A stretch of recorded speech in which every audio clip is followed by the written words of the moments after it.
Hello students, কেমন আছো তোমরা সবাই? আশা করি সবাই ভালো আছো। আজকে আমরা ক্লাস করব ক্লাস 6 এর সাহিত্য মেলা বা বাংলার প্রথম অধ্যায় ভরে দুপুরে, যেটা লিখেছেন নীরেন্দ্রনাথ চক্রবর্তী। তো আমরা ওটা নিয়ে আজকে আলোচনা করব। আমরা কবিতাটা পড়বো প্লাস আমরা প্রশ্ন উত্তরগুলো করব। তো তোমরা যদি নতুন থেকে থাকো চ্যানেলে, অবশ্যই এক্ষুনি চ্যানেলটাকে সাবস্ক্রাইব করো, লাইক করবে ভিডিওটাকে, পুরো ভিডিও দেখবে, খাতায় লিখবে উত্তরগুলো, আর কমেন্ট করবে যদি কোনো কিছু জানার থাকে। তো চলো শুরু করা যাক আজকের ক্লাস। তো প্রথমেই কবিতা আছে ভর দুপুরে, নীরেন্দ্রনাথ চক্রবর্তী। ওই যে অশ্বত্থ গাছটি, ও তো প্রতীকজনের ছাতা, তলায় ঘাসের গালচে খানি, আদর করে পাতা। চরছে দূরে গরু বাছুর, গাছের তলায় শুয়ে, দেখছে রাখাল মেঘগুলো যায় আকাশটাকে ছুঁয়ে। খোলের মধ্যে বোঝাই করে শুকনো খড়ের আটি, নদীর ধারে বাঁধা কাদের ওই বড় নৌকাটি। কেউ কথা নেই, বাতাস ওড়াই মিহিন সাদা ধুলো, ভর দুপুরে যে যার ঘরে ঘুমোচ্ছে লোকগুলো। শুধুই কি আর মানুষ ঘুমায়, যে জানে সেই জানে, আঁচল পেতে বিশ্বভুবন ঘুমোচ্ছে এইখানে। তো একদম ছোট কবিতা, প্রথম চ্যাপ্টারে একদম ছোট কবিতা দিয়েছে। তো আমরা এরপরে যাই, আমরা যাব এখন কবি পরিচিতি হিসাবে। তো যে কবিতা লিখেছেন ওনার নাম হচ্ছে নীরেন্দ্রনাথ চক্রবর্তী। তো এখন বর্তমান বাংলাদেশ পড়ছে ফরিদপুর জেলাটা। তো আগে অধুনা ভারত ছিল, আমাদের ভারতের অংশের মধ্যেই ছিল 1924 সাল, তখন দেশভাগ হয়নি। আর ইনি হচ্ছেন কবি নীরেন্দ্রনাথ চক্রবর্তী। তো এনার বায়োগ্রাফি দেওয়া আছে। সত্যযুগ পত্রিকার সাংবাদিক রূপে কর্মজীবন শুরু করেন, পরবর্তীকালে আনন্দবাজার পত্রিকার সঙ্গে যুক্ত হন।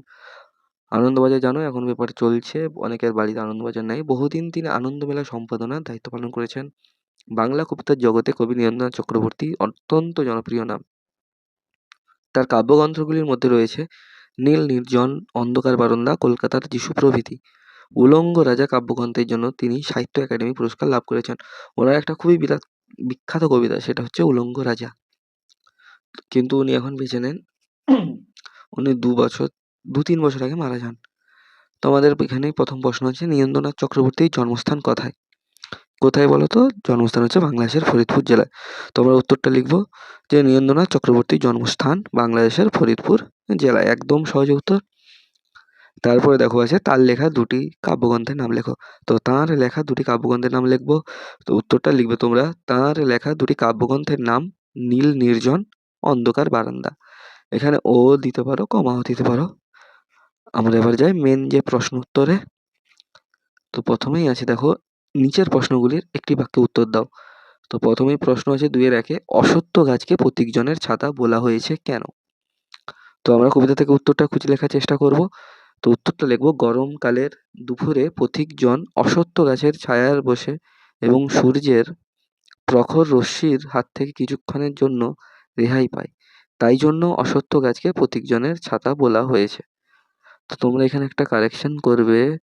এখানে দেখো অশ্বত্থ বানান এখানে দন্তেস আছে, তো আমার প্রশ্নের তালবস্যই ব হয়ে গেছে।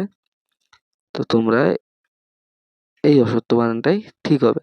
তো আমি এটাকে কেটে দিচ্ছি, এই বটাকে কেটে দিই, বটাকে কেটে দিলাম অশ্বত্থ। তো তোমরা উত্তরটা লিখবে। আমরা যাই পরের প্রশ্নে, 2-2। রাখালরা গাছের তলায় শুয়ে কি দেখছে?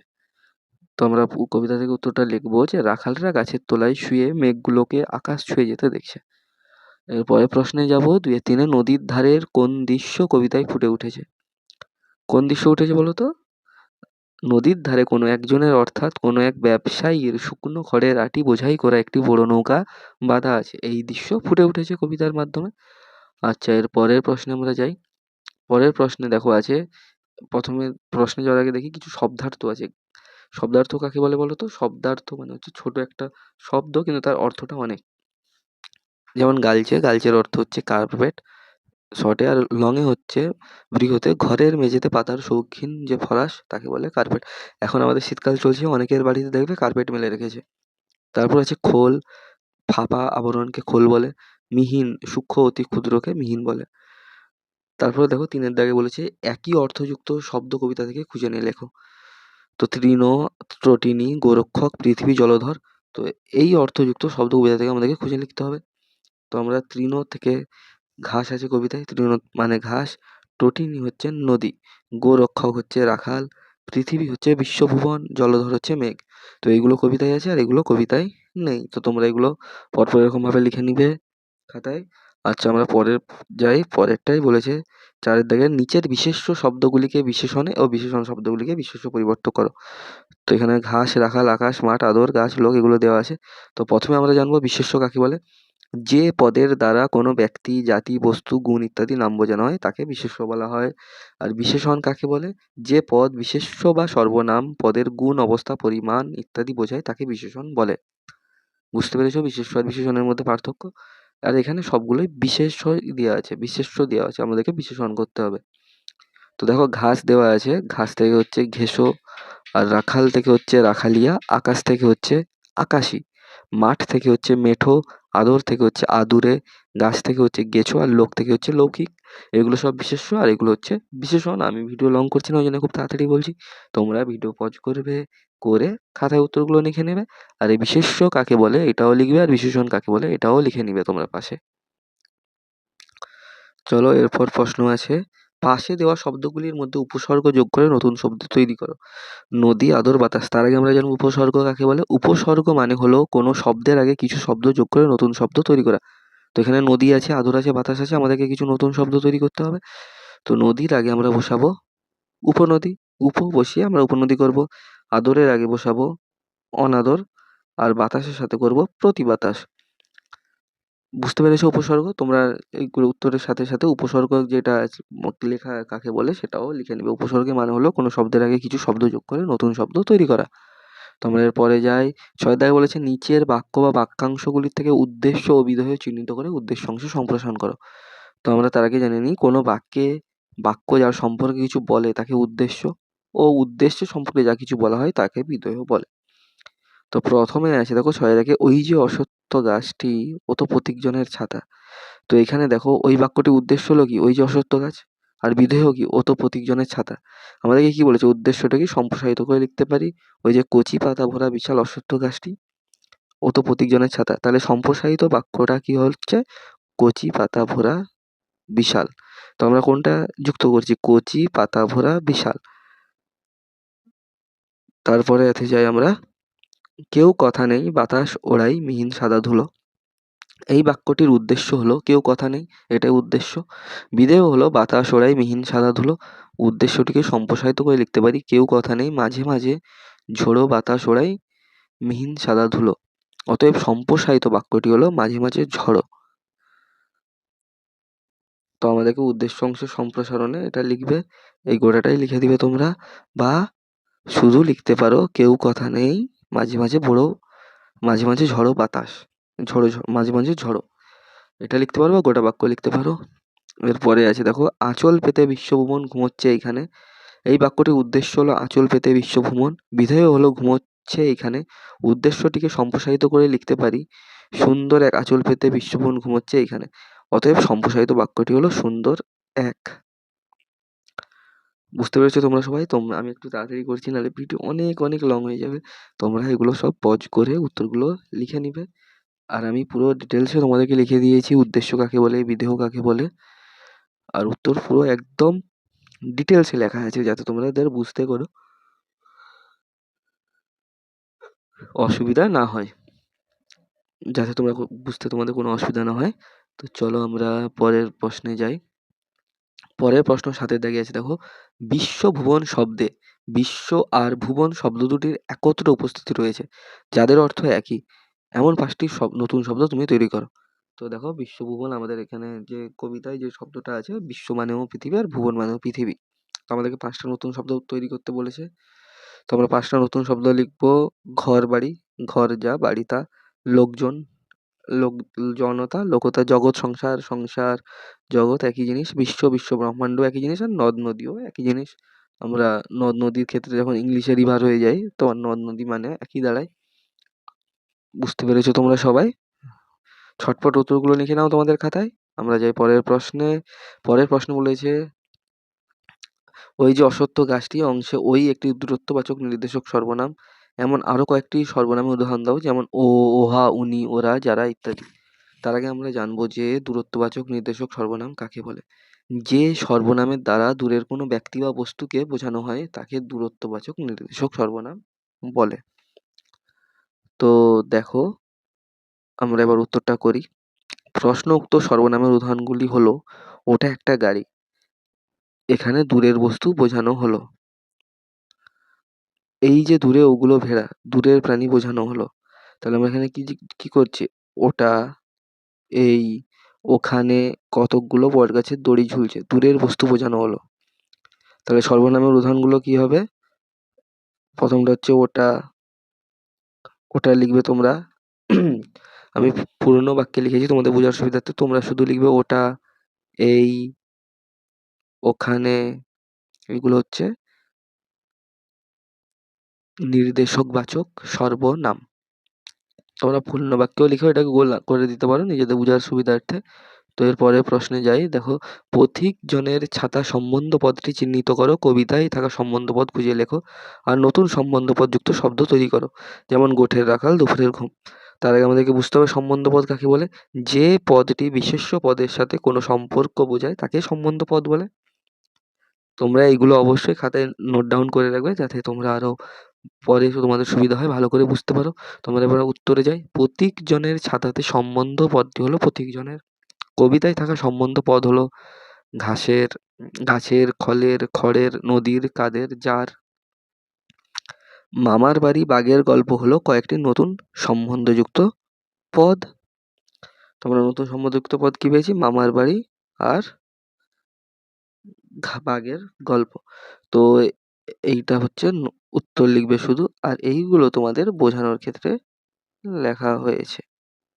বুঝতে পেরেছো? এগুলো তোমরা যাতে বুঝতে পারো, আর এইটা অবশ্যই লিখবে তোমরা খাতায়, অবশ্যই লিখবে। তো চলো আমরা পরের পেজে যাই। পরের পেজে আছে, ওই বড় নৌকাটি বলতে বোঝায় একটি নৌকাকে। নৌকার সঙ্গে এখানে টি নির্দেশক বসিয়ে একবচন বোঝানো হয়েছে। এরকম একটি মাত্র একবচনের রূপ বোঝানোর কারণে কোন কোন নির্দেশক ব্যবহৃত হতে পারে উদাহরণ দিয়ে লেখো। তো আগে আমরা জানি যে একবচন কাকে বলে। যখন কোনো শব্দ দ্বারা কেবল একটি ব্যক্তি, বস্তু বা প্রাণীকে বোঝানো হয় তখন তাকে একবচন বলে। যেমন ছেলেটা, গরুটা, কলমটা ইত্যাদি। তো চলো আমরা উত্তরগুলো করি। টা, বইটা, খানি, আসনখানি হলো প্রশ্নোক্ত নির্দেশকটির উদাহরণ। তো দেখো, টা আমরা উচ্চারণ করি, আমরা বলি না বইটা দে, মানে একটা বইয়ের কথা বলি। আর যখন অনেকগুলো বই থাকে বলে বইগুলো দে। আর খানি, আসনখানি, তো আমরা কি বলি? আসনখানি ফাঁকা আছে, আমরা বলে থাকি না? বুঝতে পেরেছো তোমরা সবাই? চলো পরের প্রশ্নে যাই। পরের প্রশ্ন আছে, কবিতা থেকে বহুবচন আগে একবচন ছিল, এবার পরের প্রশ্নে আছে বহুবচন। বহুবচনের প্রয়োগ রয়েছে এমন শব্দ খুঁজে নিয়ে লেখো। প্রসঙ্গত শব্দকে আর কিভাবে আমরা বহুবচনের রূপ দিতে পারি তা উদাহরণের সাহায্যে বুঝিয়ে দাও। যেসব বচন পদের দ্বারা একাধিক সংখ্যক বস্তু সমষ্টিকে বোঝায়, এটা একাধিক হবে। তো তোমরা এটা কারেকশন করে নিবে, একাধিক করবে, একা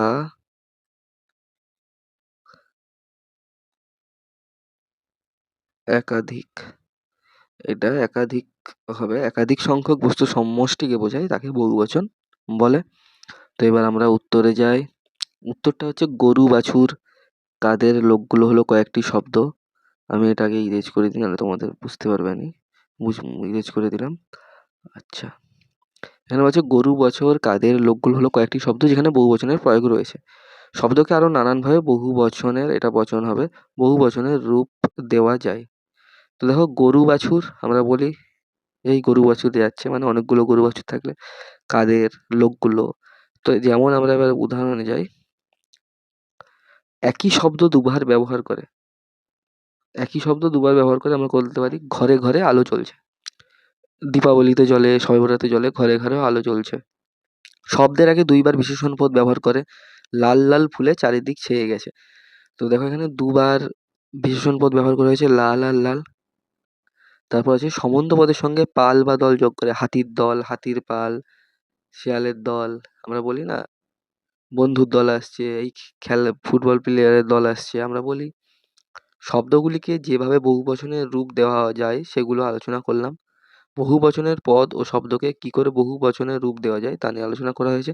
তোমরা এখানে দেখো বচনগুলো টাইপিং মিস্টেকে বচন হয়ে গেছে, তো তোমরা এগুলোকে সব করে নিবে খাতায় অবশ্যই ঠিক তুলবে, আর এটা অবশ্যই তুলবে যেসব বচন পদের দ্বারা একাধিক সংখ্যক বস্তু সমষ্টিকে বোঝায় তাকে বহুবচন বলে। তারপর দেখো 12 দাগের প্রশ্ন আছে, নিচের প্রশ্নগুলির নিজের ভাষায় উত্তর লেখো। তো 12 আছে, আঁচল পেতে বিশ্বভুবন ঘুমাচ্ছে এইখানে, কবির এমন ভাবনার কারণ কি? তো আমরা সরাসরি উত্তরে যাব। উত্তরটা লিখবে তোমরা, কবি দেখেছেন এক নিস্তব্ধ দুপুরে চারপাশে অলস মেজাজ তৈরি হয়েছে, পথিকের বিশ্রামের জন্য অশ্বত্থের গাছ তার ছায়া মেলে দিয়েছে। এখানেও অশ্বত্থর বটা মিস হবে, অশ্বত্থ হবে। তো তোমরা কিছু টাইপিং মিস্টেক হয়ে গেছে, তোমরা ঠিকঠাক করে লিখবে, এটা বাদ দিবে অশ্বত্থ, আর এটা বৈধ হবে নিস্তব্ধ। চলো আমরা পরের প্রশ্নটায় যাই। 12 বলেছে, ভর দুপুরে কবিতায় গ্রাম বাংলার এক অলস দুপুরের ছবি খুঁজে পাওয়া যায়, কবিতায় ফুটে ওঠা সেই ছবিটা কেমন লেখো। তো আমাদেরকে লিখতে হবে, এটা একটু বড়, তোমরা ভালো করে পজ করে উত্তরটা লিখবে। কবি নীরেন্দ্রনাথ চক্রবর্তীর গ্রাম বাংলায় এক অলস মধ্যাহ্নের ছবি ফুটিয়ে তুলেছেন। শহুরে কর্মকোলাহল থেকে দূরে এক অলস দুপুরে অশ্বত্থ গাছের ছায়ায় শুয়ে এক রাখাল বালক আকাশের দিকে তাকিয়ে মেঘের আকাশকে ছুঁয়ে যাওয়া দেখছে। দূরে চড়ে বেড়াচ্ছে গরু বাছুরের দল, মৃদু মন্দ বাতাস মাঠের মেয়েধুলো উড়াচ্ছে নদীর কূলে, কাদের যেন খড় বোঝাই নৌকা বাঁধা রয়েছে, নৌকা চালানোর মতো তাগিদ দেখা দেখা যাচ্ছে না কারো। গৃহস্থরা ঘরে ঘরে ঘুমোচ্ছে, তাদের মধ্যেও নেই কর্মচাঞ্চল্য। সমগ্র বিশ্ব যেন এখানে শান্তির আঁচল ছড়িয়ে অবস্থা করছে। এখানে দুপুরের অলস আবেশ ঘিরে ধরেছে সকলকেই, নাগরিক সভ্যতার কোলাহল মুখরতা থেকে এই গ্রাম্য জীবন অনেক স্বতন্ত্র। এমনি এক অলস দুপুরে চিত্রকবি আলোচ্য কবিতায় উপস্থাপন করেছেন। তো তোমরা পজ করে ভালো করে উত্তরটা লিখবে। আমরা যাই পরের প্রশ্নে। পরের প্রশ্ন বলেছে, কোনো এক ছুটির দিনে দুপুরবেলায় তোমার বাড়ির চারপাশ জুড়ে কেমন পরিবেশ সৃষ্টি হয় তা জেনে বন্ধুকে একটা চিঠি লেখো। তো এটা তোমরা নিজেরা করবে, আমি লিখছি না চিঠিটা, তোমরা তোমাদের এখানে বন্ধুর নাম দেবে, তারপর লিখবে, তোমার লিখে লেখার পরে অবশ্যই লিখবে। তারপরে একটা ছবি আঁকতে বলেছে, এই ছবিটাও আঁকবে। তো আজকের ক্লাস এতটাই, আশা করি তোমাদের ক্লাসটা ভালো লাগবে। যদি বুঝতে একটু অসুবিধা হয় আমাকে কমেন্ট করবে, আমি তোমাদেরকে বুঝাবো। আর যদি কোনো কিছু ব্যাকরণগত কোনো সমস্যা হয় বলবে, আমিও ব্যাকরণ নিয়ে নতুনভাবে ভিডিও ছাড়বো যদি ব্যাকরণ যদি না বুঝতে পারো। আর যদি চ্যানেলে নতুন থেকে থাকো, অবশ্যই নতুন থেকে থাকবে, কারণ আমি নতুন ভিডিও ছাড়ছি। তো অবশ্যই চ্যানেলটাকে সাবস্ক্রাইব করো। ক্লাস 6 এর থেকে শুরু করে ক্লাস 1 থেকে ক্লাস 12 আমি প্রত্যেকটা ভিডিও ছাড়ার চেষ্টা করছি। পরে আরও কাউকে আমরা টিচার হিসাবে অ্যাড করতে পারি নাকি, আরও ভালোভাবে ক্লাস করতে পারি নাকি, আমরা পেজ দেখাতে পারি নাকি, সেটারও চেষ্টা করছি। তো তোমরা অবশ্যই, যদি ভিডিও ভালো লাগে, যদি কিছু বুঝতে পারো, কিছু শিখতে পারো, যদি কিছু শিখে থাকো, অবশ্যই চ্যানেলটাকে সাবস্ক্রাইব করো, লাইক করো, কমেন্ট করো, পাশে থেকো।